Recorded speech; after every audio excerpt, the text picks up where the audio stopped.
Is the last section of the chapter. We're going to break it into two videos because of how much is here. And really this section is all about the patterns of air circulation here. Because of differences in temperature and some of the factors that we've talked about already, air moves around. And we've talked about that a little bit. We're going to look at it more specifically in this section. There are regions of low and regions of high pressure. Low pressures are regions of low pressure because of convection currents. The warm air is rising, so it moves away from the ground, so there is less pressure near the surface of the ground there, and that's why it's called a low pressure region. Warm air is rising. Now when we have cold air and that is sinking, that creates a region of high pressure. And I just realized my graphic is a little messed up here because it shows the sun over the high pressure and a cloud over the low, and it really should be the other way around. Because hot air creates a low pressure area with that hot air rising.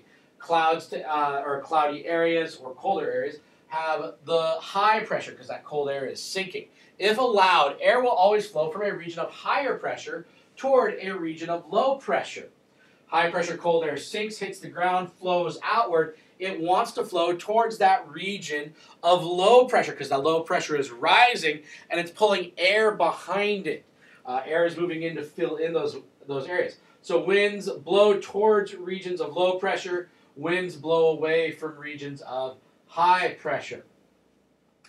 Now, as a result of unequal heating, number 6 here, at the equator and at the poles, this produces convection currents on a global scale, covering many hundreds or even thousands of miles, depending on which regions we are looking at. Now, there can be some variations in this due to seasonal differences in temperature, but by and large, what we're looking at here is the average. There are really 3 different types of convection, or 3 different locations of convection cells. A convection cell is a complete loop of circulating air. At one end, we have a region of high pressure where cold air is sinking. The other end, we have a region of low pressure where warm air is rising. And we have 3 types of cell, or 3 named cells here. We have the Hadley cell. This is a convection cell that exists between the equator and 30 degrees latitude. Equator, very hot. Warm air is rising, distinct region of low pressure. It moves as it rises up, about the middle of Africa here as on this particular picture. As it rises up, it hits that atmosphere, cools out, spreads out. As it cools out, eventually getting to a point where it sinks, and that is around 30 degrees north or south latitude. Now, next to the Hadley cell is the Ferrel cell. This is a convection cell between 30 degrees and 60 degrees north or south latitude. In the northern hemisphere, this covers most of Europe and the Middle East, which would also be about halfway up the U.S. and on up into Canada there. So the Ferrel cell, convection cell between 30 degrees and 60 degrees. And then the polar cell. We have cold air at the poles, the geographical poles, sinking and spreading away from the poles. That creates a convection cell between 60 degrees and 90 degrees. 90 degrees are the poles there. You can see these. The equator marks 0 degrees. And we go from 0 to 30 in either direction as the Hadley cell, 30 to 60, the Ferrel, 60 to 90, the polar cells. Now, if the Earth were stationary, if the Earth were not rotating, these winds would blow directly north and south. But the Earth is rotating. So we have something here that we call the Coriolis effect. This is the way in which the Earth's rotation causes a change in the course of the winds. There are 2 factors that affect the Coriolis effect. One of those is inertia. This is a fundamental law of physics. It's the first law of motion. The tendency of matter to continue moving if it is already in motion. You may have heard it phrased differently. An object in motion will stay in motion unless acted upon by an outside force, or an object at rest will stay at rest unless acted upon by an outside force. Inertia, here's another way of saying it, makes an object tend to keep the same condition of motion with which it started out. If it was resting, it tends to stay at rest. If it's moving, it tends to stay moving. Now, as you're thinking through things while I'm saying this, keep in mind that on Earth there are lots of forces at play, physical forces. There's wind resistance, there's friction, there's gravity, there's the rotation of the Earth. These all have effects on it, so if you're thinking of objects stopping or continuing to move when you don't think they should. It's probably one of those forces in effect. The second factor is that objects on the Earth's rotating surface travel at different speeds depending on their distance from the Earth's axis. We'll look at a couple of pictures here in just a minute, and we'll explain that a little bit more. The combined effect of these two factors cause the apparent shift in the Earth's winds as they move north and south, and that is going to be typified on this diagram here. Look at the top one first. Because of the Earth's rotation, we have this teardrop object at the North Pole there, and as it travels from north to south, if the Earth were stationary, it would end up somewhere in what looks like the western end of Brazil there.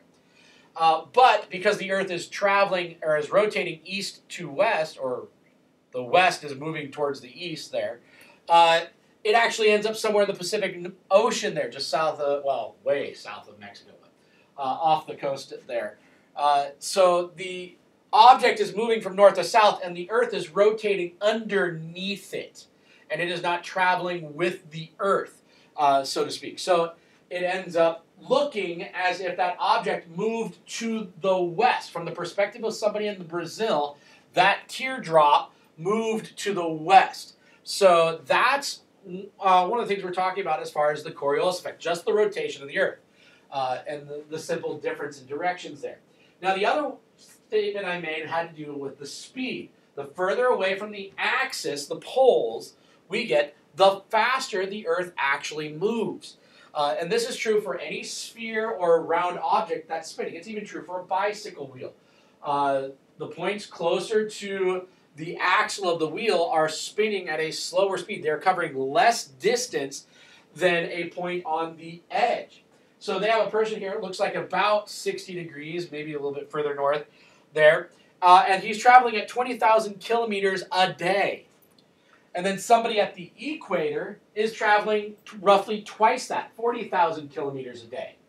And that's simply because the Earth bulges in the middle, and in order to cover the same distance as the points closer to the axis, it actually goes faster. It's a weird thing to think about. People on the equator are actually moving through space faster than people in Oregon because we're further north. So this has an interesting effect on some air patterns, and we get a cyclone, which is a circulating spiral around a low. In the northern hemisphere, it rotates counterclockwise. The opposite of that is an anticyclone, a circulating spiral around a high. In the northern hemisphere, it rotates clockwise.